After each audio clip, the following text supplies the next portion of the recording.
the unconscious.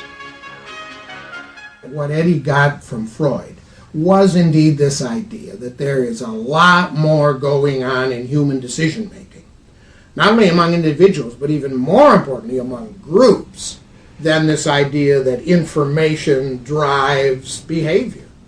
And so Eddie began to formulate this idea that you had to look at things that would play to people's irrational emotions. And you see, that moved Eddie immediately into a different category from other people in his field and most government officials and managers of the day who thought if you just hit people with all this factual information, they would look at that and say, oh, of course. And Eddie knew that was not the way the world worked. Bernays set out to experiment with the minds of the popular classes. His most dramatic experiment was to persuade women to smoke. At that time, there was a taboo against women smoking, and one of his early clients, George Hill, the president of the American Tobacco Corporation, asked Bernays to find a way of breaking it. He said, we're losing half of our market because men have invoked a taboo against women smoking in public. Can you do anything about that? I said, let me think about it. And then I said, have I your permission to see a psychoanalyst to find out what cigarettes mean to women? He said, what'll it cost? So I called up Dr. Brill, A.A. Brill, who was a leading psychoanalyst in New York at that time. How come you didn't call your uncle? Why didn't you call your uncle? Because he was in Vienna. A.A. Brill was one of the first psychoanalysts in America. And for a large fee, he told Bernays that cigarettes were a symbol of the penis and of male sexual power. He told Bernays that if he could find a way to connect cigarettes with the idea of challenging male power, then women would smoke, because then they would have their own penises. Every year, New York held an Easter Day parade to which thousands came, and Bernays decided to stage an event there. He persuaded a group of rich debutantes to hide cigarettes under their clothes. Then they should join the parade, and at a given signal from him, they were to light up the cigarettes dramatically. Bernays then informed the press that he had heard that a group of suffragettes were preparing to protest by lighting up what they called torches of freedom. He knew this would be an outcry, and he knew that all of the photographers would be there to capture this moment.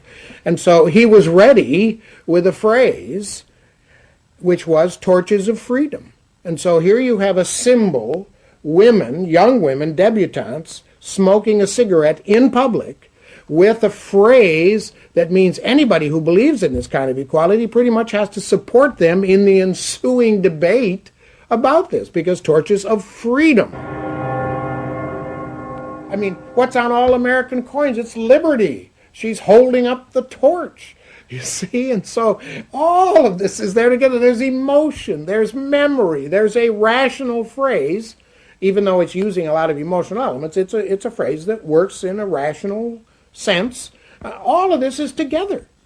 And so the next day, this was not just in all of the New York papers, it was across the United States and around the world. And from that point forward, the sale of cigarettes to women began to rise. He had made them socially acceptable with a single symbolic act.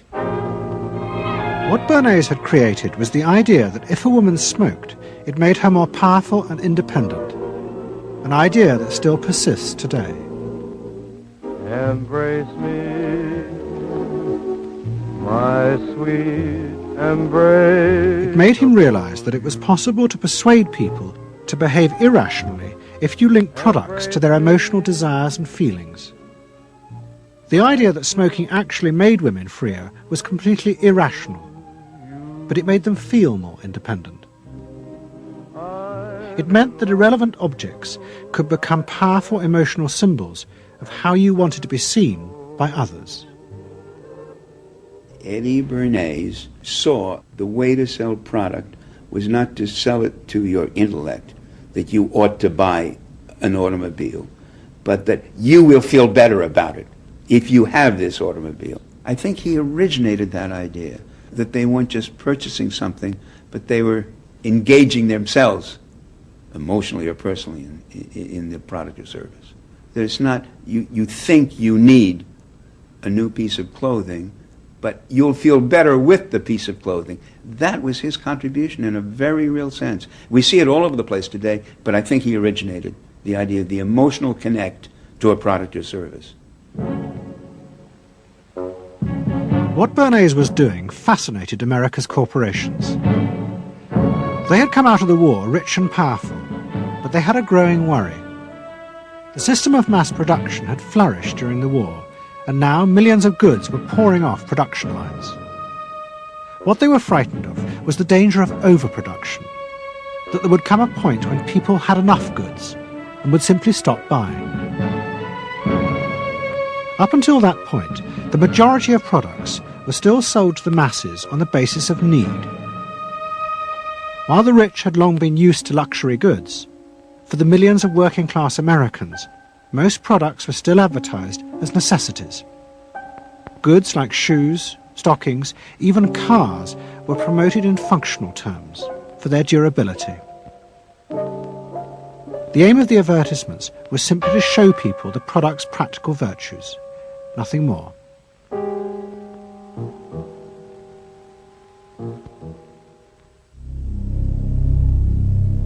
What the corporations realized they had to do was transform the way the majority of Americans thought about products. One leading Wall Street banker, Paul Mazur of Lehman Brothers, was clear about what was necessary. We must shift America, he wrote, from a needs to a desires culture. People must be trained to desire, to want new things even before the old have been entirely consumed. We must shape a new mentality in America. Man's desires must overshadow his needs. Prior to that time, there was no American consumer. There was the American worker, and there was the American owner, and they manufactured and they saved and they ate what they had to, and the people shopped for what they needed. And while the very rich may have bought things they didn't need, most people did not. And Mazur envisioned a break with that, where you would have things that you didn't actually need, but you wanted, as opposed to needed. And the man who would be at the center of changing that mentality for the corporations was Edward Bernays. Bernays really is the guy within the United States, more than anybody else, who sort of brings to the table psychological theory as something that is an essential part of how, from the corporate side, of how we are going to appeal to the masses effectively. And the whole sort of merchandising establishment and sales establishment is ready for Sigmund Freud. I mean, they are ready for understanding what motivates the human mind. And so that there's this real openness to Bernays' techniques being used to sell products to the masses. Beginning in the early 20s, the New York banks funded the creation of chains of department stores across America. They were to be the outlets for the mass-produced goods, and Bernays' job was to produce the new type of customer. Bernays began to create many of the techniques of mass consumer persuasion that we now live with.